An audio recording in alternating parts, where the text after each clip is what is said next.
Commanders just lost their veteran running back for the rest of the season. And this changes everything for Washington's offensive landscape. But that's not all. Because we have to discuss who were truly to blame for that embarrassing loss to Green Bay. And believe me, the answers will surprise you. Plus, another devastating injury shakes the team just when we thought we had depth. If you're a Commanders fan looking for the unfiltered truth about what's happening with your team, you need to stick around for this whole video, because I'm going to give you my most honest analysis on these 3 news stories defining our season. Look, I'm going to tell you something painful but true. Austin Ekeler injured his Achilles tendon in the 4th quarter against Green Bay. And if it's a complete rupture, not only is his season over, but his NFL career might be over too. We're talking about a 9-year veteran who came in to provide stability to the Commanders' backfield after a stellar stint with the Chargers. But here's what's got me and should have all Washington fans completely outraged. Krosky Merritt, that 7th-round rookie who was the absolute sensation at training camp and preseason, barely touched the ball 4 times the entire game against Green Bay. 4 times. Meanwhile, Ekeler carried the ball 8 times for just 17 yards, averaging just 2.1 yards per carry. I mean, where's the logic in that? This problem runs much deeper than it appears on the surface. Dan Quinn's coaching staff made the most cowardly, conservative decision I've seen in a long time. They had a rookie who rushed for 82 yards and a touchdown in Week 1 against the Giants, was named Pepsi Rookie of the Week, and showed incredible explosiveness and field vision, and they left him practically benched when they needed him most. But let's dig into the numbers, because it's even worse than we thought. Krosky Merritt averaged 4.25 yards per carry against Green Bay with just 4 touches, while Ekeler averaged 2.1 yards per carry with 8 touches. Can anyone explain the logic behind continually handing the ball to the veteran who is clearly being dominated by the Packers' defense? I think Quinn and Kingsbury got scared by Green Bay's defensive reputation. They thought because Krosky Merritt wasn't known as a receiver and didn't have Ekeler's experience in pass protection, he couldn't contribute when they were losing. But that mindset is precisely what separates winning coaches from mediocre ones. Great coaches find ways to use their players' strengths, especially when Plan A isn't working. If Ekeler wasn't producing rushing yards, why not try something different? Why not give more opportunities to the rookie who had shown he could produce at the NFL level? The organization had already shown their trust in this kid when they traded Brian Robinson Jr. to the 49ers during the preseason. That was a controversial decision at the time, but it was the clearest signal that the organization fully believed in Krosky Merritt's potential. Robinson had been a solid contributor, but the Commanders saw something special in this 7th-round rookie. But here's the detail that bothers me most. Krosky Merritt didn't just impress at training camp with his speed and agility, he also demonstrated incredible football intelligence and the ability to read defenses. The training camp reports spoke of a player who understood offensive concepts better than many veterans and had the confidence to make the right cuts under pressure. So, how do you explain that a player with those characteristics only received the ball 4 times in a game where the team desperately needed some creativity and explosiveness in their rushing offense? I'm telling you, this goes beyond tactical decisions. This is about mindset and coaching philosophy. Quinn arrived in Washington with a reputation as an aggressive and innovative coach. But what we saw against Green Bay was the exact opposite. We saw a coaching staff playing not to lose instead of playing to win. Now, due to the saddest and most frustrating circumstances possible, Krosky Merritt is going to become the starting running back for the Commanders. Ekeler's injury, which appears to be a complete Achilles rupture according to initial medical reports, means his rookie is going to have to bear a huge responsibility from Week 3 on. But I'm telling you, Krosky Merritt has all the physical and mental tools to be successful in this role. During preseason, this kid showcased a unique combination of speed, power, and vision that reminded us of some of the best rookie running backs we've seen in recent years. His performance in Week 1 against the Giants wasn't a fluke. Those 82 yards And that touchdown came against a defense that had significantly improved during the offseason. Krosky Merritt showed patience waiting for the blocks to develop, but also the explosiveness to capitalize when he spotted openings. The question now is whether Quinn will give Krosky Merritt the full confidence and volume of touches he needs to succeed. They can't treat him like a scared rookie or a player who needs to be protected. This kid has proven he can handle pressure and produce in critical moments. I believe if the coaching staff had used Krosky Merritt correctly from the start of the season, maybe Ekeler wouldn't have had to carry so much weight on his shoulders at 31. Maybe with a more balanced distribution of touches, Ekeler would have been fresher and less prone to injury. But now we have to look forward. Krosky Merritt has the chance to become one of the most inspirational stories of the 2025 season. A seventh-round rookie nobody knew in April, who now has the chance to lead the rushing offense of a team aiming for the playoffs. Krosky Merritt's success will greatly depend on how the coaching staff adjusts the offensive scheme to maximize his strengths. This kid is more explosive than Ekeler, but maybe he doesn't have the same pass protection experience. Quinn and Kingsbury will need to be creative to put Krosky Merritt in positions where he can shine. I want to see more pistol formation, more read options with Jayden Daniels, and more plays designed to leverage Krosky Merritt's speed in open spaces. If they keep trying to use him as a traditional power back, they'll squander his unique talent. Ekeler's injury is a tragedy for him personally, but for the Commanders, it could be a blessing in disguise if Krosky Merritt can seize this opportunity. Washington fans have been waiting for years for an explosive, dynamic running back to emerge, and maybe that player was on the roster all along. Now, let's talk about who were truly responsible for that absolute humiliation in Green Bay. And believe me, the answers won't please many Commanders fans. This defeat wasn't just a bad night. It was a total exposure of this team's fundamental weaknesses and leadership failures. Firstly, we've got to talk about Dan Quinn's coaching staff. And I can't believe they came out with one of the most conservative, cowardly, and poorly planned game plans I've seen in the Quinn-Kingsbury era. Running up the middle against one of the best run defenses in the NFL, lateral passes that go nowhere, and a complete lack of creativity aren't going to intimidate any NFL team, much less the Packers, who are legitimate Super Bowl contenders. Quinn approached that game with a completely defeated mindset from the first snap. The conservative offensive approach in the first half wasn't just a terrible approach. It was a total betrayal of what this team had shown throughout preseason and in Week 1. Where was the aggression we'd seen?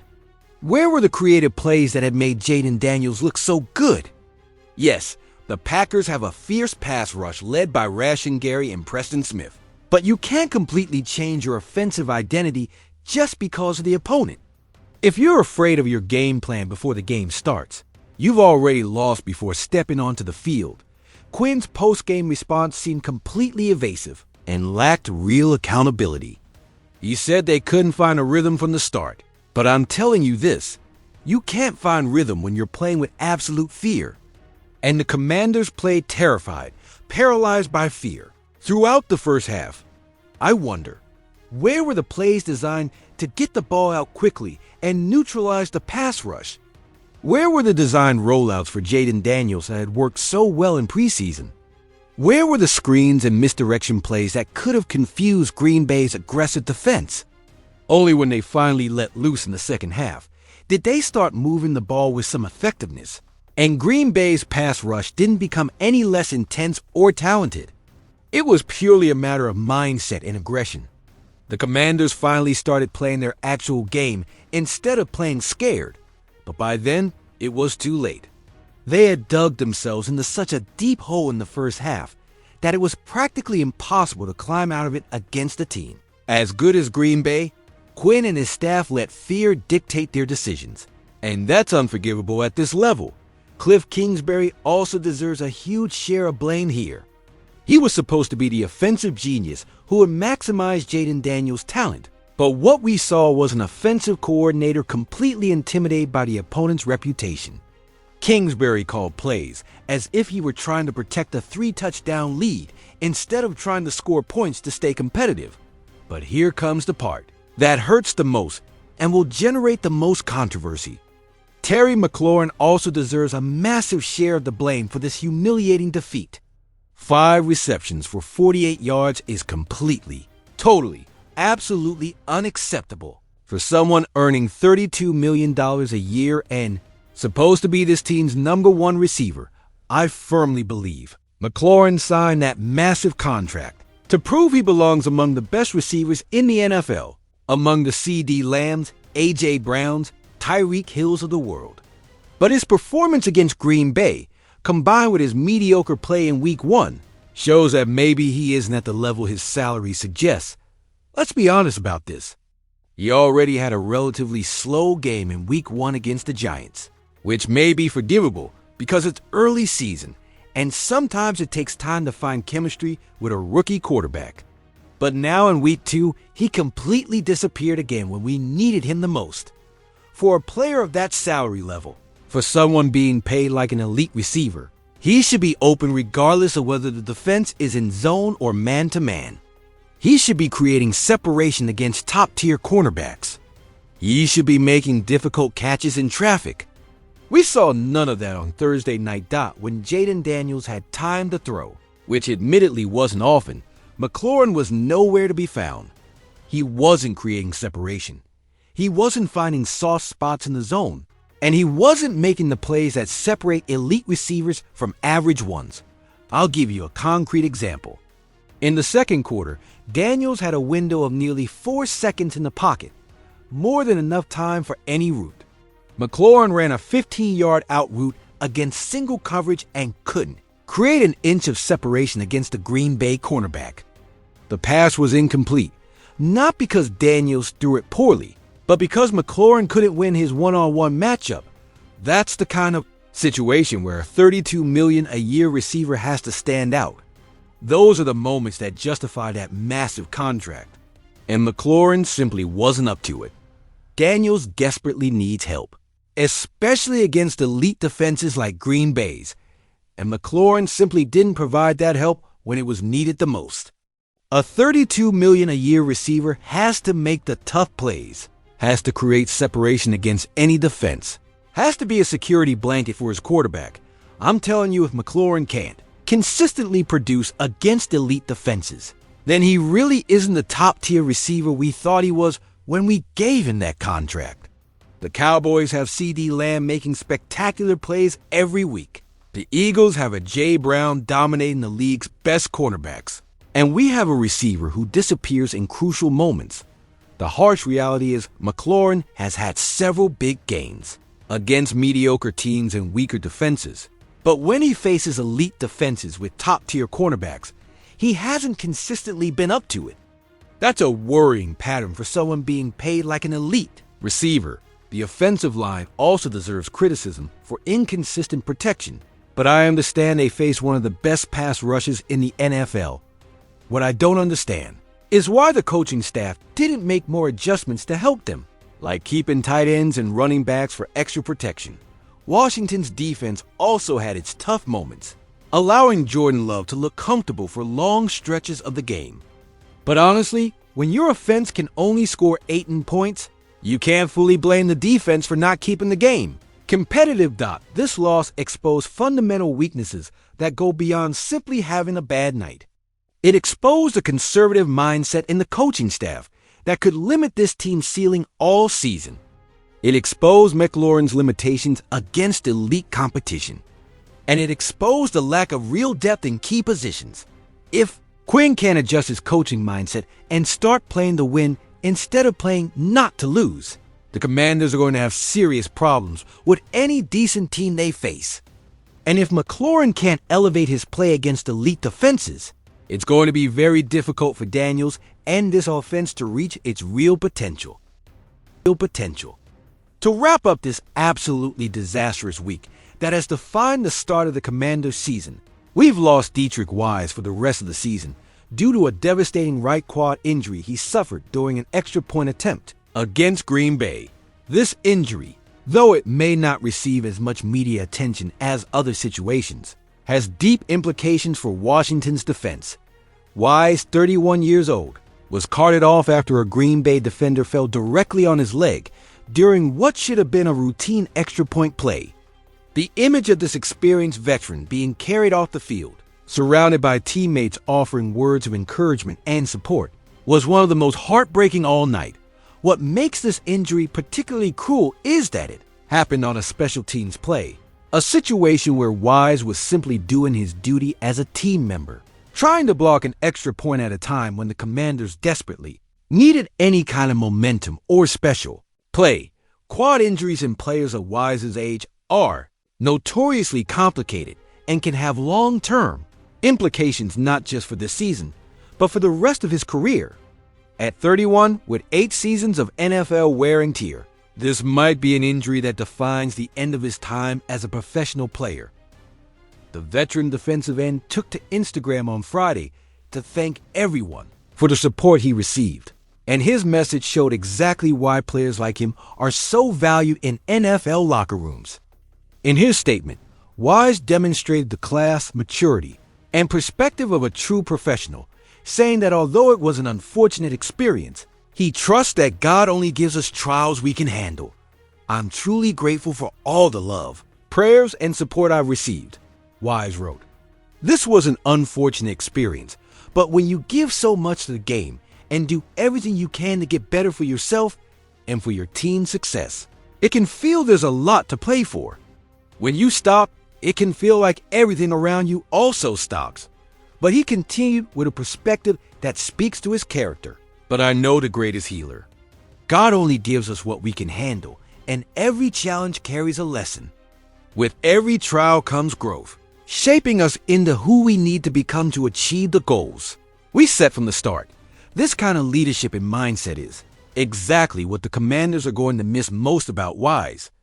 It wasn't just his contribution on the field, but his presence in the locker room and his example for younger players.